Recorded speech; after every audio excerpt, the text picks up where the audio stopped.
Hello, hello. Good afternoon, everyone. Grabe. Ikalain niyo yun? Nakakalimang linggo na tayo in our online sermon. Sino dito nakaka-appreciate po ng ating online videos? I've been receiving a lot of messages, even sa ating WhatsApp community. Paki-flash mo nga dyan sa screen. Baka hindi pa member to ng ating WhatsApp community. There you go. Yung pong QR code na yan, scan nyo lang yan and be part of our global community. We're cooking up something for you. We're gonna meet on a regular basis, on a weekly basis, via Zoom. So, yan po. Mangyayari yan. So, kailangan lang natin na may critical number tayo and para it's scattered all over the world. May mga nag-message sa akin all the way from UK. Hello tayo dyan. Meron itong sa Thailand, meron Singapore. And then someone messaged me, nasa barko siya. Yan, marami na pong mga seafarer na nag-i-enjoy po ng ating weekly sermon. And they're being blessed. Of course, this is the Word of God. Kaya thank you so much for making this possible na tayo magkakasama every week. And ngayon nga po, nasa fifth week na tayo and meron naman akong surprise sa inyo. We're starting a brand new series. Wow! Ano yung pastor? Easy lang. Pag nakita nyo kasi, grabe, no? Kabi-kabila yung lindol dito sa Pilipinas and I'm sure some other part of the world as well. Tapos, ang daming mga issues dito sa bansa natin. I'm sure kahit OFW ka or migrant ka dyan sa kusang lugar ka man ng palig ng mundo, immigrant ka, migrant workers, ano man ang yung position, updated ka sa nangyayari. Corruption sa gobyerno, then nakakagulo rin sa Israel-Hamas, nagkaroon ng war, ngayon nakakagulo na naman. So, ang daming mga kaguluhan on a global setting, on a national setting, but also on a personal setting. Maaring marriage nyo, nagkakaproblema, maaring yung relasyon mo sa anak mo, right? Or ikaw mismo, merong personal war going on between yourself. May gusto kang gawin, ayaw mo, na hindi tama, pero ginagawa mo. Yung mga dapat mong gawin, okay, yun ang hindi mo pinaggagawa. Yung hindi dapat, yun ang pinaggagawa. So there's always this turmoil or battle.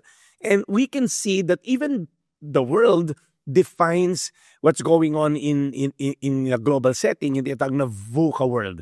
Okay, we are in a VUCA. Alam niyo po yung word na VUCA.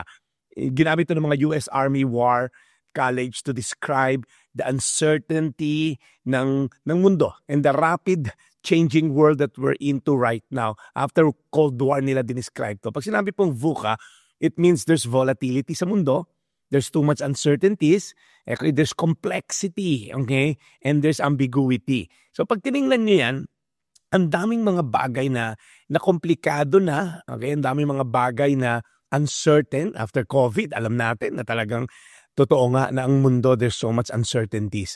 Okay? Yung pera mo walang kwenta pag nagkaroon ng pandemic. Hindi ka makakuha ng hospital and all, ng kwarto. So, and not only that, pagka nagkaroon ng tariff rates and all, there's so much volatility sa mundo. And lahat tayo damay. Kahit yung gulo nasa ibang bansa, Ukraine, Russia man yan, apektado yung oil natin. So, pag tinignan natin, what does it look like to build a life and a faith that endures? Ano itsura nung buhay na yung pananampalataya mo ay matatag at tumatagal at kahit anong shaking, talaga namang matibay. Hence, we're having this series, brand new series entitled Unshakable. Building faith that endures. Di ba? Mahalaga to kasi in Matthew 24, okay, verses 4 and the following verses, sabi doon, Jesus told them, don't let anyone mislead you. For many will come in my name, sabi ni Jesus, they're claiming I'm the Messiah, they will deceive many. Okay? And you will hear wars, threats of wars, but don't panic. Yes, these things must take place, but the end won't follow immediately. Tapos sabi doon sa verse 7, nation will go to war against nation, kingdom against kingdom.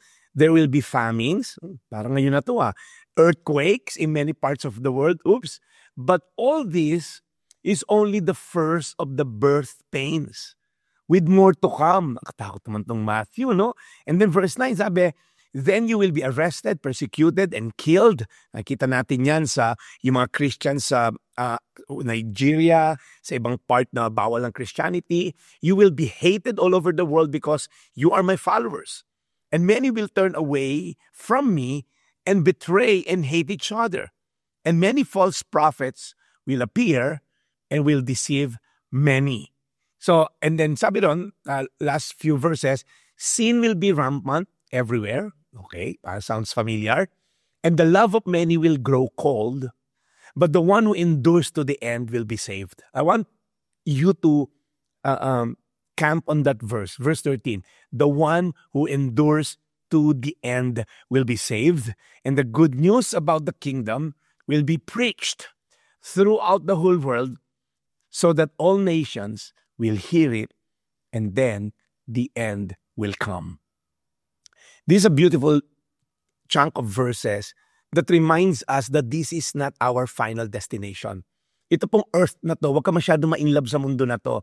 This is just a temporary, tirahan. We're never meant for this world. We have another world. We have another kingdom. And it will be tested. Our faith will be tested. That's why we're having this series, Unshakable, Building Faith That Endures. The one who endures till the end will be saved. And then verse 22, on Judgment Day, many will say to me, nakakatakot naman to, Lord, wag sana mangyari sa atin to. Doon daw sa huling mga panahon, many will say to God, Lord, Lord, we have prophesied in your name. We even cast out demons in your name. We performed many miracles in your name. And then sabi ni Jesus, I will reply to them, I never knew you. Get away from me. You will break God's laws. Parang, Pag tinignan niyo yung verse, ang tindi po ng verse na to, we prophesied, we cast demon, we perform miracles in your name, and yet Jesus said, I never knew you. Away from me, you evildoers. So we can be sleeping in church. Hindi naman tulog sa church. We can be living in church. You can be a pastor like me and end up in hell. Because it's not about position. It's not about performance. It's about our position before God. Are we children of God? Are you a child of God? That's why for the next, 8 weeks, we're going to look at the stories after stories of men and women who happen to have this unshakable faith. Pero ito mga uunahin mo natin yung foundational. How can we have this unshakable faith?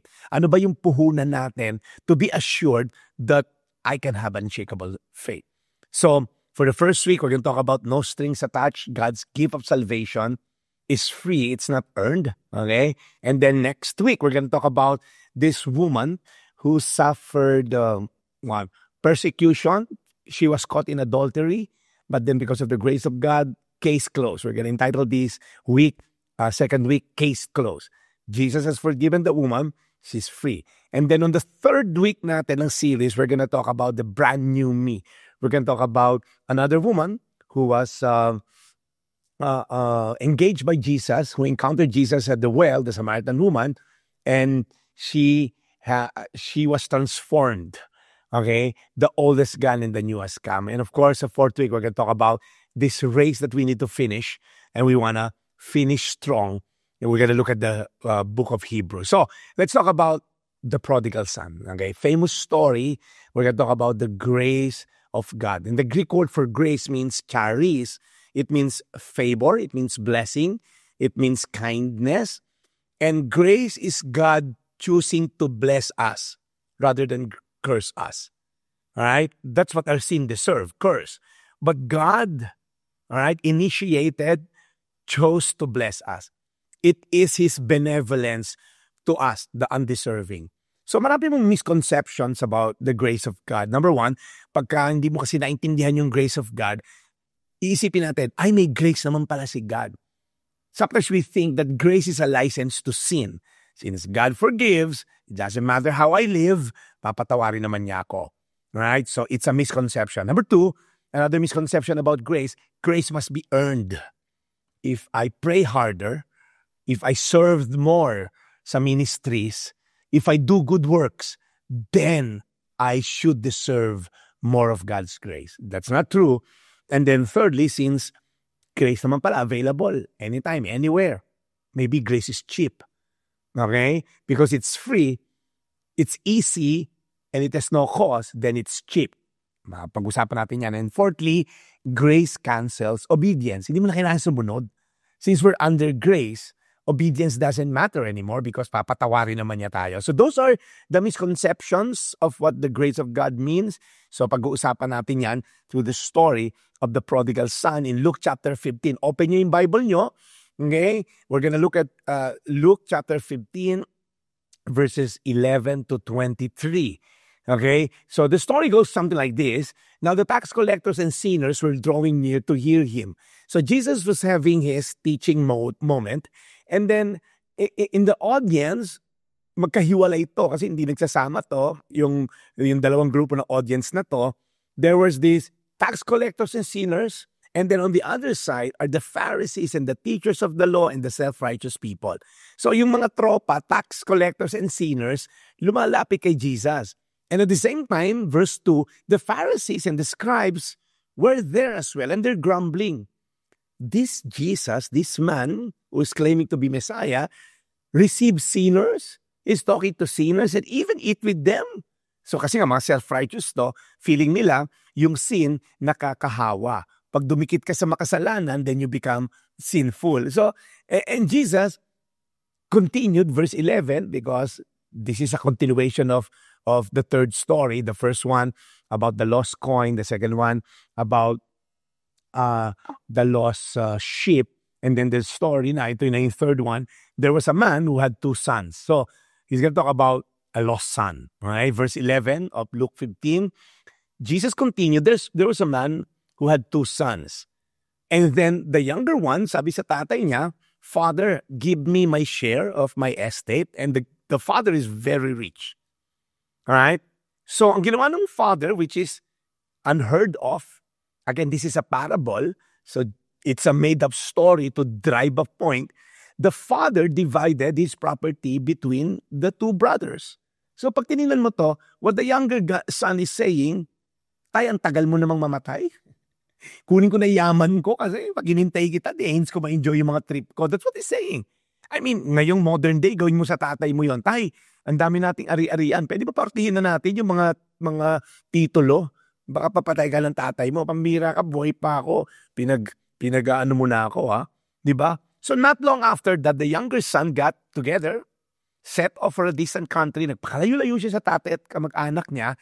And then he squandered his wealth in wild living.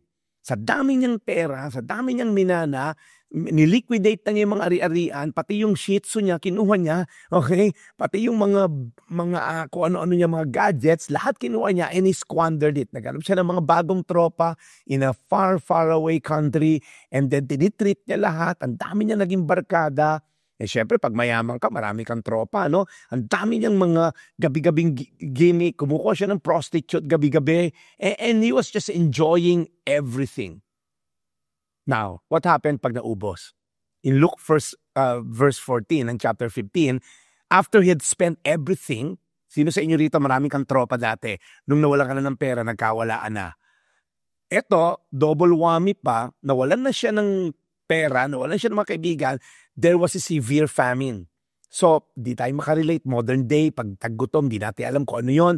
Walang mga 7-Eleven that time, walang mga grocery. Everyone's talagang fighting for food. Pag wala ka na imbak na food, you're gonna die of starvation. So there was a severe famine in the whole country. And he began to be in need. Never happened before. He was never in need before. Everything is provided by his money, by his barkada, utusan lang niya, kuha mo ako ng ganito, bili ka ng bagong ganyan, bili tayo ng ganito. But now, he had nothing.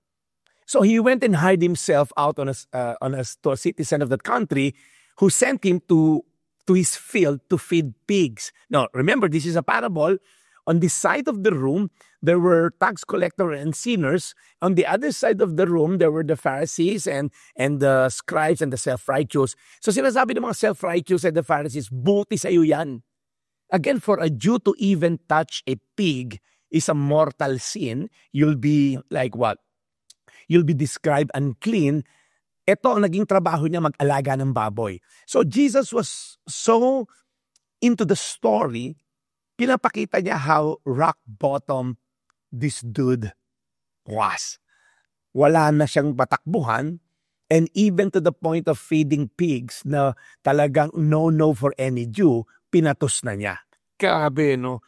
Grabe yan. So pag tinignan natin to, talagang rock bottom. Right? So he longed to fill his stomach with the pods that the pigs were eating. And no one gave him everything. Alam niyo po, na-realize na tong younger son na to. He thought that money is his ultimate solution. Pag nagkapera ako, I can leave the presence of my father and I'm gonna have a great life. Pagka nagkapera ako, wala na yung presensya ng tatay ko, I can have a fulfilled, satisfying, life. But little did he know that what these things are what we call functional savior. Ano po ba functional savior? Medyo deep tayo ngayon. But functional savior simply means something that's good that has become the ultimate. I mean, money is good. Pwede kang padala ng estudyante for free as a scholar. Pwede kang bumili ng food sa mahihirap.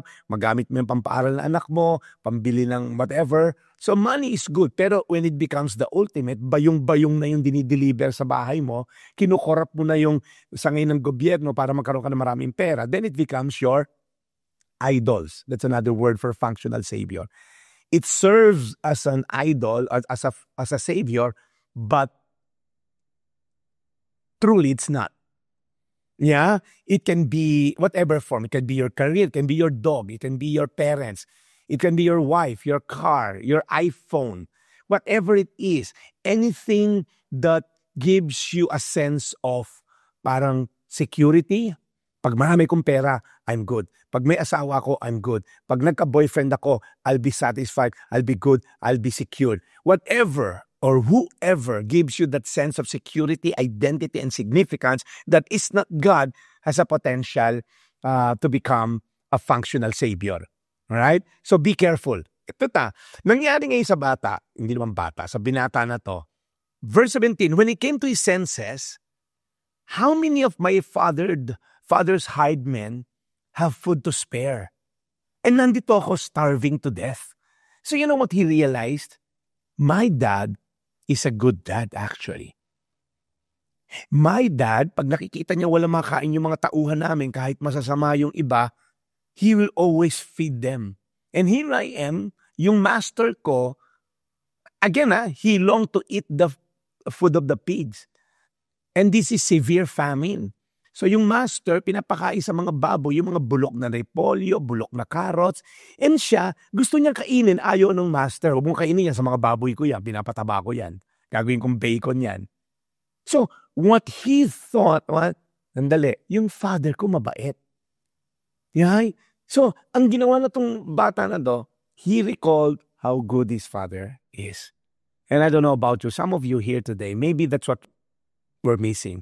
Maybe we may have forgotten, ito pa naman yung teacher ko, God is good. Maybe we may have forgotten that God, our Father in heaven, is good. Salamat nga pala sa worship generation, okay? Kaibigan natin na sila Kurt. Salamat Kurt sa shirt natin ngayon, okay? Saka si Ken. Ang worship generation, mabibili niyo yan sa TikTok, Lazada, kahit saan. Available yan, okay? But here's my point, mga Christian quotes sinalagay nila in Bible verses. When you forget that God is good, you will also forget that He can save you. Pag nakalimutan mo that our Father in heaven is good, makalimutan mo na kaya kanyang isalba. But when you always recall how good your Father is to you, your Heavenly Father is to you, sandali, 10 years ago, wala naman ako Sandali, 5 years ago, wala man akong trabaho Sandali, 2 years ago, may cancer ako Sandali lang, pinagaling niya ako, pinrovide niya ako, minahal niya ako. When he remembered how good his father was, sandali, ang bait nga pala ng tatay ko. Ang ganito lang gagawin ko. I'm gonna go back to him. I'm gonna go back to him. Pero ang kapal naman ng mukha ko kung babalik ako as a son, di ba? Inisquander ko yung pera mo. I wish you dead when I asked for my inheritance. Ang kapal naman ng mukha ko kung babalik ako. Dad, no. Sabi sa verse 19, ito raw yung sasabihin niya. I'm no longer worthy to be called your son. Just make me one of your hired servant. Gawin mo na lang ako alipin. Hindi ako deserving na maging anak mo. You see, what is banking on is that his father will be merciful. You see, the word justice means you get what you deserve. Technically, what he deserves is stoning to death. It's a Levitical law when you dishonor your parents. It's a death sentence. You'll be placed in a public square, you'll be stoned to death. Papatayin ka talaga literal sa bato. Hindi shabu, talagang bato. And the whole town will stone you to death. And that's legal, right? And in the eyes of these people, that's moral because it was given by God as a law, no Levitical law. Do not dishonor your parents. So justice, you get what you deserve. But he's so parang hopeful. No. My father will not do that to me. So he's asking, baka naman merciful siya. You know the word mercy? You do not receive what you deserve. I-accept niya ako, I deserve death, pero I'm sure di niya ako papapatay, mapagmahal ang tatay ko, pero ang kapal naman ng mukha ko kung babalik ako as a son. I'll just return as a slave. Gets? You see, na-realize niya, and I always quote this and I want to remind you again of this quote about sin. Yung sin, masarap sa una, seemingly. Pachonki-chonke, and then naging addict ka na, and then i-rehab ka na, then 10 taong ka na nasa rehab. Patingin-tingin lang ng pornography, ngayon totoo ka nang nagpantasa sa ibang babae, and then yun na, gumawa ka na ng mga hindi dapat gawin. Tapos, pakupit-kupit lang sa petty cash, 5 pesos, 10 pesos, ngayon libo-libo nang ninanakaw mo. Because sin will take you farther than you want to play. Kala mo, laro-laro lang ang sin. It will keep you longer than you want to stay. And it will cost you more than you want to pay. Alright? It will take you farther. It will keep you longer. It will cost you more. That's what sin does. Sa una, kala mo, joke lang. No, hindi siya joke. It will kill you. Because the wages of sin is death. I'll fast forward and then mamaya rewind na lang natin. He came to the father. The father accepted him, and we'll see later in any picture the acceptance. And then the dad says, let's bring the fattened calf and kill it. Let's have a feast and let's celebrate. Ha? Parang yung mga nakatingin, di ba yan yung anak mong sinasabi ng mga Pharisee at mga masama yan, dapat patayin mo yan. Sabi naman ng mga tax collector and sinner, oh, ganun ba yung Father in heaven? Mapagmahal pala. We welcome despite being sinful. And then, may isa pang character dito na gusto natin pag-usapan because it deals about the self-righteousness of the Pharisee. Meanwhile, verse 25, the older son nandun sa field, working and performing for the father. And nung palapit na siya sa bahay, galing na siya maghapong nagtrabaho sa field, he heard the music and dancing. Kasi in-invite yung Earth, Wind, and Fire. In-invite din sila Ogie Alcacid, nagpe-perform and all. Sabi niya, ba't may kaguluhan dun sa bahay? Sabi ng mga servant, hindi mo na balitaan, boss. Si Junjun, yung kapatid mo, yung nawala 5 years ago. O ano nangyari? Bumalik. O di pinatay sana nila daddy. Hindi, tinanggap. In fact, pinapapatay ng tatay mo yung fattened calf. Ha? Bakit papatay yung fattened calf? Basta papatay yung fattened calf. So, the son was so angry, he refused to go in. Sabi, yung fattened calf na reserve lang for major event, papatayin para dito sa kolokoy na Junjun na to, na ni-squander ang pera namin. He was so angry, he refused to come in. And you know what the dad did? He went out and pleaded for the older son. I mean, alika, nandito yung kapatid mo. Party tayo. And then the older son said, look! Hindi na tinawag na tatay, Hindi sabi father. Sabi, look, tingnan mo to. All these years, I've been slaving for you. Never disobeyed you. Sabi dito, yet you never gave me even a young goat so I can celebrate with my friends. Sabi. Tapos, pag umuwi itong anak mo, itong si Junjun umuwi, who squandered your money, verse 30, and your property with prostitutes, and then he comes home, you killed the fattened calf for him? Parang, anong klase kang tatay? Why are you doing this? Hindi ka ba nahiya sa akin? Ako nagpapaka-alila sa'yo? Alright? 5 a.m. umuwi ako, 5 p.m., 12 hours ako sa bukid, nagtatanim ako, nag-harvest ako, hindi ko squander yung pera mo, tapos ako wala kang pakialam sa akin. How dare you? Wow. And then the dad says, my son, you're always with me. And everything I have is yours.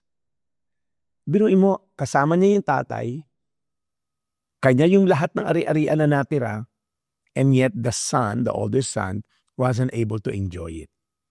Some of you here today can relate to the older son. You've been slaving for God. You think that God needs your volunteer ministry. Nagkakandikuba ka dyan sa pagsaserve sa ministry. Nagkakandikuba ka dyan para feeling natin, Lord, kailangan mo ko. Okay? Parang feeling natin, Lord, paano kung di ako mag-serve sa'yo? Paano kung di ako magpastor para sa'yo? Paano kung di ako gumawa ng mabuti para sa'yo? And sometimes we think we're doing that for God, but actually we're doing it for ourselves. We want to look good. We want to feel good. Sometimes there's so much condemnation from our past sins at feeling natin mababayaran natin ng good works yung mga nagawa natin masasama. Sa dami kong ginawang kasamaan, Lord, sa'yo, bumabawi lang ako. It's as if God is keeping records of wrongs. O, ikaw, Bruce, ilan na yung kasalanan mo? Mula nung maliit ka, 1,500. O, bayaran mo to ng kabutihan, ha? O, paano ba yun? Ay, naku, nakakatatlo ka pala. Ang dami mo utang, Bruce. Ganun ba yun? Does God keep records of wrongs? And then look at us. Sandali, wag ko muna itong bigyan ng mercy kasi hindi pa niya nako-cover yung half pang kasalanan niya. No. Let's run back to God. Some of you here today, you just need to turn away from sin. Pinag-aralan natin niya for 1 month, the anatomy of true repentance, and then run to your Father. Filthy and all.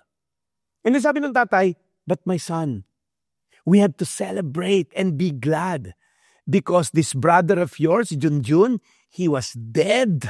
We consider him dead kasi nga hindi na natin nakita for many years and now he came back, he's alive. He was lost and now he's found. Grabe, no? That's the grace of God. Sana maintindihan natin yan because grace absorbs the shame. Grace absorbs the shame. He got up, went to his father, and look up here. While the son is still a long way off. Ano tayo Backtrack tayo Malayo pa lang yung tatay, yung anak rather, nakita siya nung tatay. What do you mean by this verse?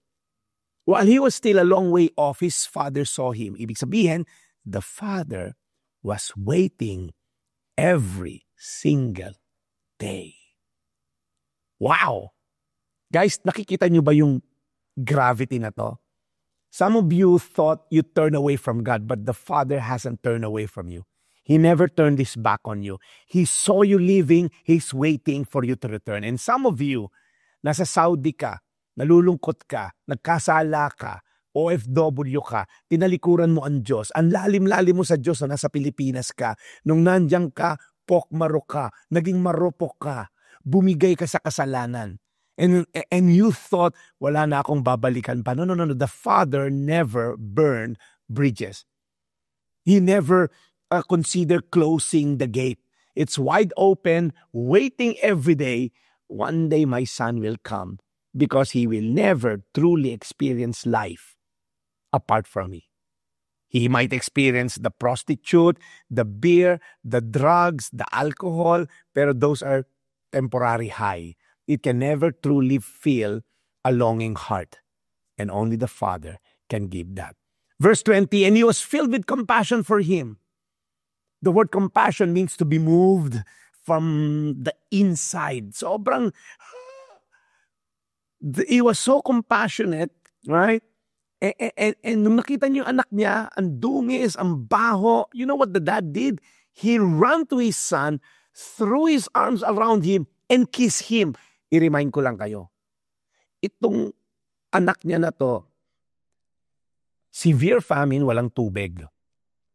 Nag-aalaga ng baboy.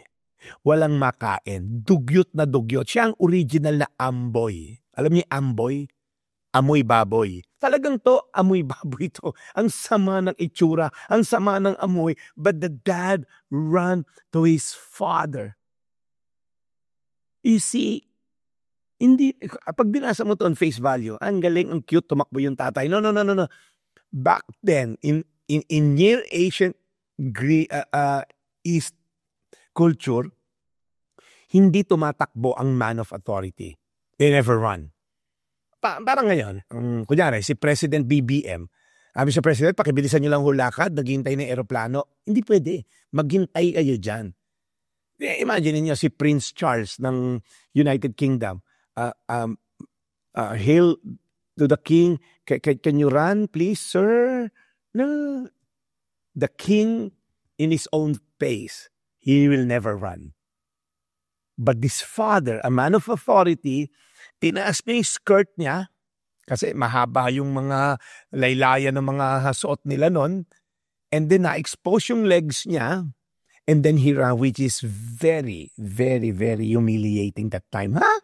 Ba't ka nagtaas ng nakikita yung legs mo as a father, a man of authority, businessman ka, para mala Steve Jobs ka nung araw or mala Elon Musk ka. Ba't ka tatakbo? Big time ka. But is willing to be, to be undignified. Just to show how much he longs for his son to come back. You see, God's grace doesn't wait for you to get your act together. It runs to meet you exactly where you are. Beautiful quote. I want you to see this. Pakipost mo nga yung quote. God's grace doesn't wait for you to get your act together. Pag mabait ka na, saka kita pagbibigyan. Pagka binayaran mo yung mga pinagkautangan mo, pagka hindi ka na nakikipag-premarital sex, pagka hindi ka na nagpo-pornography, pagka hindi mo na minumura yung mo, pagka ino-honor mo na lang parents mo, saka kita bibigyan ng grace. No. The grace of God runs to meet you exactly where you are. You see, the intensity of God's love, of this Father's love, is so great na na-overlook niya yung baho ng kasalanan ng anak niya. Because God's grace absorbs the shame. How many of us here today are still waiting, are still writing speeches to God na, God, if I can just clean my act first, God, promise I'll stop struggling with this sin. Father, I promise I'll do good enough. But the grace of God interrupts you. Wait. Come as you are. Because grace absorbs the shame. What happens next is grace restores the identity. But the father said to the servant, quick. Bring the best robe, put it on him. Put a ring on his finger and sandals on his feet. Those 3 items, the robe, the ring, the sandals, it's only fit for a son. Ang mga slave, walang robe, definitely. Bahag lang yan. Mahalang mga gamit, mahalang mga damit dahil kailangan mo pang mag-skin ng animal for you to have a new cloak or new coat. Ring talks about, yung ring? It talks about authority. No one can transact without a ring. Okay? Pag sinabi mong ring, it's a authority equipment during that time. It's a tool, yung signet ring. Pagka merong legal document, isisil mo ng signet ring. So, kunyari, bebenta ko yung kalabaw ko, nakita ko yung kadil ko, wala ka naman signet ring eh. Hindi ikaw yung right person to do that. The signet ring symbolizes, this is my son, he has my full authority. Grabe, no?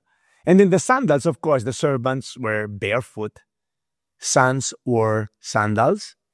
And this isn't about comfort, it's about status. Pag nakasandals, and daray, may dignity and belonging.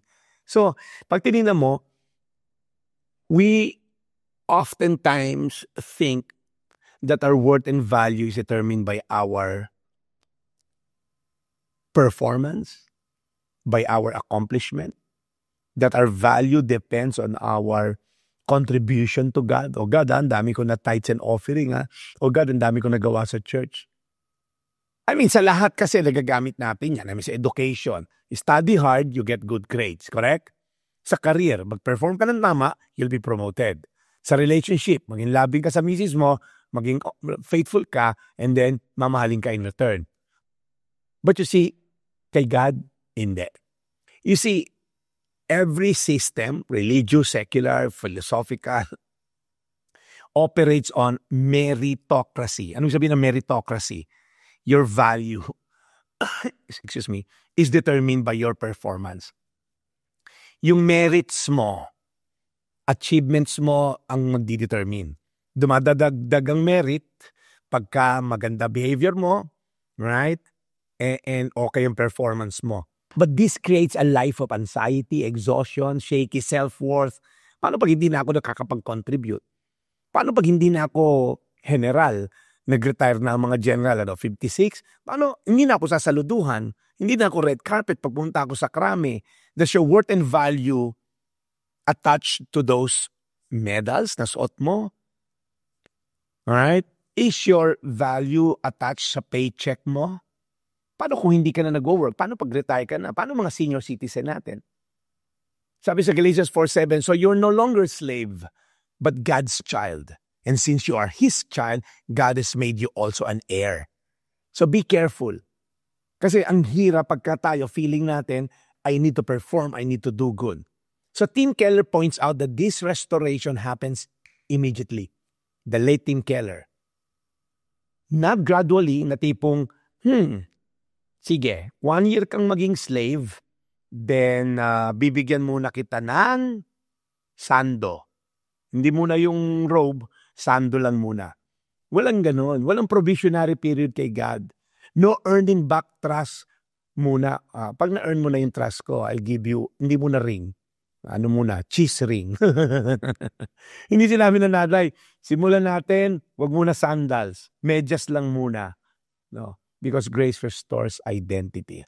Okay? So, be careful lang kasi sometimes we have this performance-driven mindset na nakalaka natin sa tatay natin at nanay, ina-apply natin kay Lord. Every person watching now, to some varying degrees, we struggle with our identity.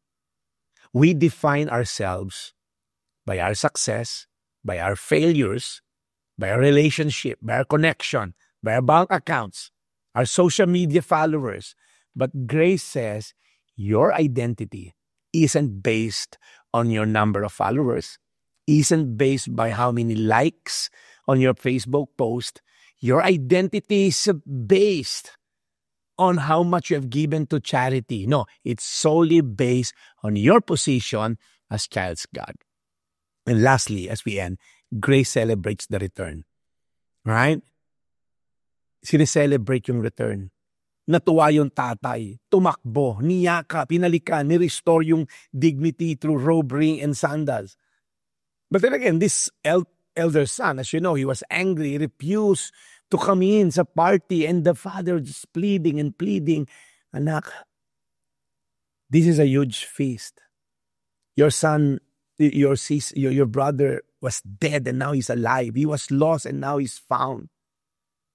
You see, the feast wasn't quite just a small family dinner. No. It's a neighborhood celebration.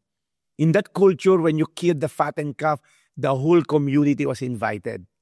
This was the ancient equivalent na major party. So I want to encourage all of you today. Justice, you get what you deserve. The son, the younger son, was hoping my dad will give me mercy. He will not give what my sin deserve. But you know what he got? Grace. He gets what he don't deserve. Alright? So, pag tinignan natin to, lahat po tayo makasalanan. Everyone has sinned, the Bible says in Romans 3:23. Everyone has sinned and fall short of the glory of God. God is a standard. We all fail miserably. King David in Psalm 51:5, I was born a sinner the moment my mother conceived me. So when you look at ourselves, me, you, we're all sinful the moment we're conceived, not born. Nando ka pala sa sinapupunan, 9 na buwan ka sa loob ng nanay mo, makasalanan na tayo. And when you said sin, sabi ni Wayne Grudem, sin is any failure to conform to the moral law of God in act, attitude, and nature. Right? In act, bumaril ka talaga ng kapwa mo, nagnakaw ka. In attitude, may envy ka, may anger ka. And nature, by default, by birth, by conception, we are by nature sinful. Kaya pag sinabi mo, I'm good, sino nagsabi nun? Sabi ni Jesus, no one is good. On which standard ka good? We're all bad. We're all sinful. And the wages of sin is death. Kaya I want to end with this. The grace of God isn't just about para ikaw tumino, para ikaw gumawa mabuti. No.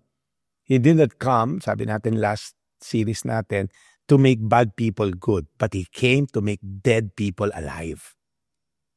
How did it happen? We all owe big time sa Father. Lahat tayo, we owe Him big time.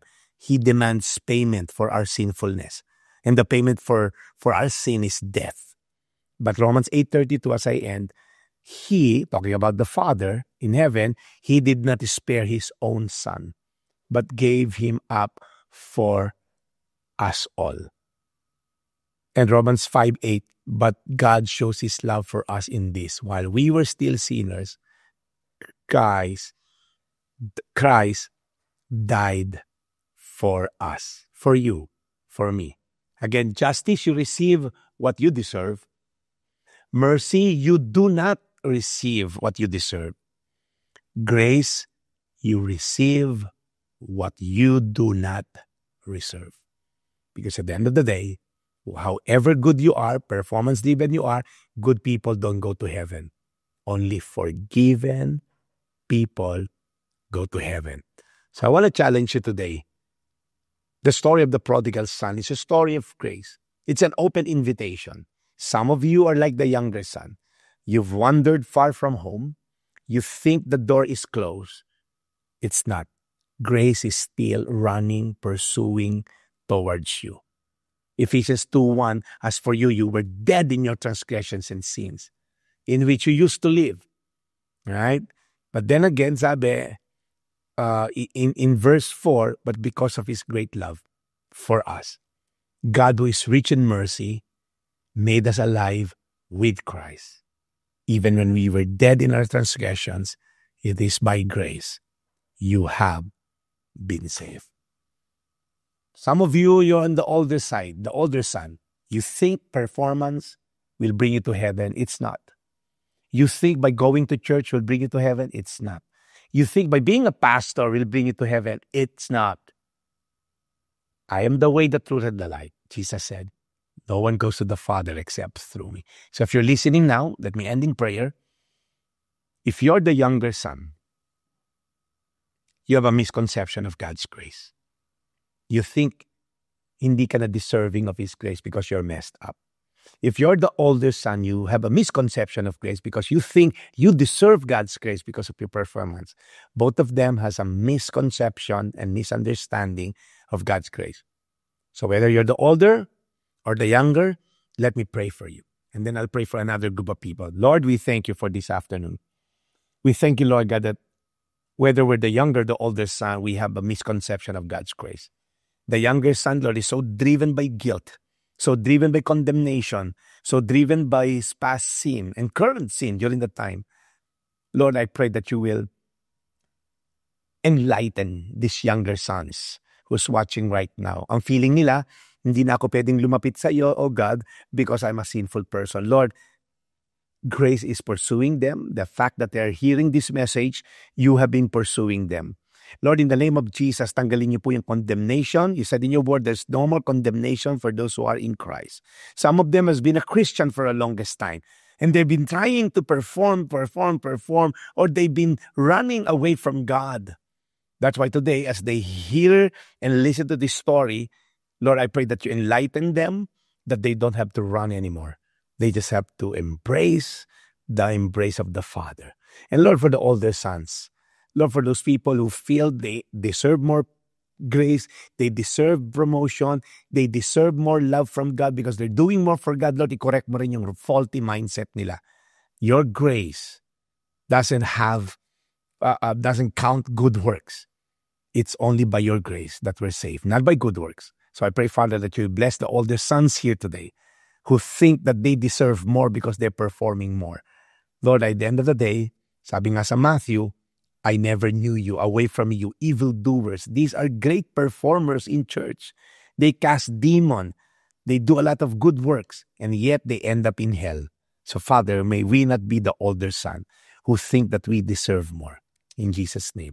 Let me pray for the last group of people. If you haven't given your life to Christ, hindi mo pa tinatanggap si Jesus bilang yung tagapagligtas.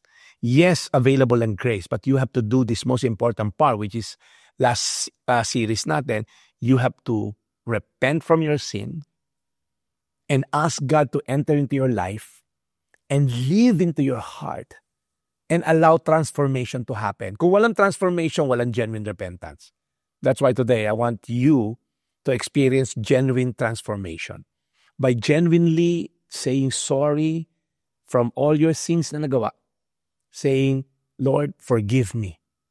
And then the grace of God will be upon you. So if you want to receive the Lord Jesus Christ today, can you type Amen? Type nyo lang, Amen, para I would know if there are people what we need to pray. Or maybe you're watching this on a recorded version during the week, nasa treadmill ka o nasa barko ka, yung mga seafarer, and you're watching this, you don't have to type Amen. Just raise your hand and repeat this prayer with me. Sabi mo, Lord Jesus, thank you for the salvation you offer. Salamat, Lord, for dying for me. Because of your death on the cross, now I can have eternal life. Lord, today I receive you as my Lord and Savior, and I repent from all my sins. Lord Jesus, nagsisisi po ako sa lahat ng aking nagawang kasalanan. Patawarin niyo po ako. Simula ngayon, ikaw lamang ang aking sasambahin at pupurihin ngayon at magpakailanman. In Jesus' mighty name, amen, amen, amen. All right. Don't forget to scan the QR code to be part of our WhatsApp community. And we'll see you next week for a part 2 of this series, Unshakable, Faith That Endures. God bless you and see you next week.